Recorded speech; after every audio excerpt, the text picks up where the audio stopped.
one of the things that I saw, and this was startling to me, and you guys saw it too, where there was a library. It wasn't our library. It was in a different city and state.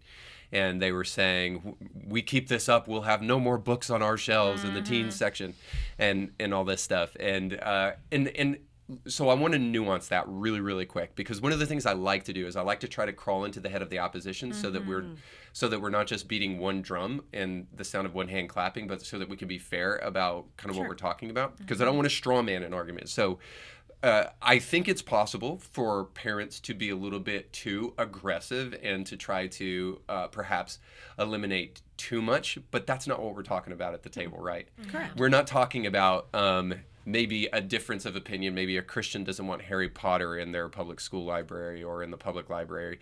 And so we get rid of anything that hints of witchcraft or anything like that. No, we're talking about things that are actually really aggressively bad. For instance, I'll be the first one to say, I'm a father. I don't want my kid reading Jacob's Dress, which is a book that is required reading in some, it's not, again, not in Hamilton County as far as I know, but in other school districts it is, which is required reading for a fourth grader about how a boy wants to go to school wearing a dress. Like, no sir, no ma'am. And those categories still exist, by the way. That's not happening in my school. That's not happening with my kid.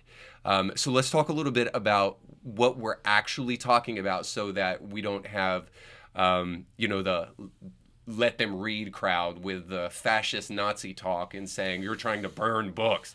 No, let's get down to the facts and let's talk about what we're actually talking about in terms of some of the content that's being, and let's do here and then even other places. But let's start here, if we can, with some of the things that are being talked about in our schools here in Hamilton County. Sure. You've touched on a lot of good things.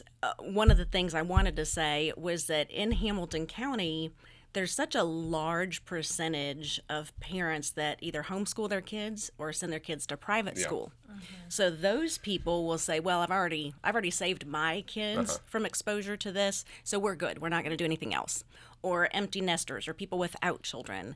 And my message to them consistently is, you're still going to pay the price for what these children are taught in public schools. Yeah, that's really good. They are taught anti-American, anti-conservative, anti-Christian values when they become voters. Yeah. That's going to affect you. When they become your doctor, they become your police officer. Right. This is all going to affect us. I want to insert this here too, because we do the same thing with like Twitter and with university. So we've got innumerable accounts of kind of things that are being taught in university and things that are happening in university with the silencing of free speech, and then you have only people of color only student unions. It's like, what are we even talking about? Like, this is not a place where diversity of thought is welcomed anymore. You've got the vast majority of your professors, neo-Marxist, postmodernists, teaching nonsense to kids. And for the longest time, this is what we've said: Twitter's not a real place. Don't worry about Twitter. And then we've said, those kids will grow out of it. They'll learn these stupid ideas. They're just growing, growing pains, going through these phases. They'll grow out of this when they finally get, graduate college and get into the real world. Well, we're already recognizing the problem with this talking point is, instead of actually them growing up, they've started to put pressure upon corporations and industry to change according to their dictates. And because so many people are so cowardly, and this kind of circles back to the conversation of parents, so many people are so cowardly, they cave to that nonsense. And they're effectively, a small minority of people are effectively changing the culture here in America to mirror principles and values that is not recognizable to me, and certainly not anything I want my kids to grow up with, beyond what I think the vast majority of Americans, if they wake up, would say, no, we can't go there. And the thing that comes to mind too, just as a side note, is like kind of diversity, equity, inclusion, all that kind of training that's happening in the corporate world. So the point being is that we got to take this stuff seriously, and we can't continue to sweep it under the rug and pretend like it doesn't matter, and then watch the culture change before our eyes. Watch professors being harassed in their car because they're not teaching what the students want them to teach, or reading something that the students don't want them to read. And it's just like, this is university, bro. This is where you're supposed to go and learn stuff, not stuff that you agree with, but learn stuff. And so I think we have to take this stuff so seriously. Sure. Well, and that's the approach that we encourage and that we have taken is, well, let's understand what's going on. The first step is to be aware, right? And to be aware of all sides of it. And I would say, my background, I was adopted out of foster care. We were foster parents. My children, my biological children, have grown up learning more perspectives than maybe some other children would, because we're parenting children. Their parents are in and out of jail, drug rehab, domestic violence. So we're very open with our kids. And so our approach was, well, here, we don't want our kid reading this particular book by himself or herself. Let's read it as a family, right? Mm-hmm. So that's what we thought we would just continue to do with our kids. And so one of our first steps as a group was to figure out what's being taught, what really is in our school, right? Mm-hmm. So we requested from the district, what curriculum is being used. We had, done a lot of research, a lot of back and forth to get that information, and started to figure out, boy, there's so much in here. One of the things you just said, if you had said 9 months ago, or 2019, this is all going to happen.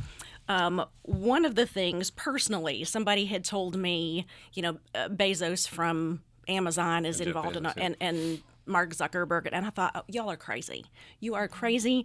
But when we did research about the curriculum Hamilton County uses for English, ELA, in elementary school. And what is ELA? English Language Arts, okay. K through 5. They use curriculum from a company called EL Education. Mm-hmm. And when you do a little bit of research, and we provide links and background for all of this, because we want to show the data. We're not making this stuff up. And this was developed by Facebook and by Bezos, or at least the private funding from they those guys? Are supported by. Okay. So it's biggest supporters. Yes. So EL Education thanks their biggest supporters. Mm-hmm. It includes the Bezos Family Foundation, Bill and Melinda the Gates. Chan Zuckerberg Initiative, Bill and Melinda Gates Foundation, Bloomberg Philanthropies. Further down, a smaller, is the Walton family. So you consistently see those, those influences that we thought. Left-leaning, by the way, all it seems, corporations. Why are you? Right, yeah. So, and as we read further, what is in this material? Why is it an issue? Surely it's fine, right?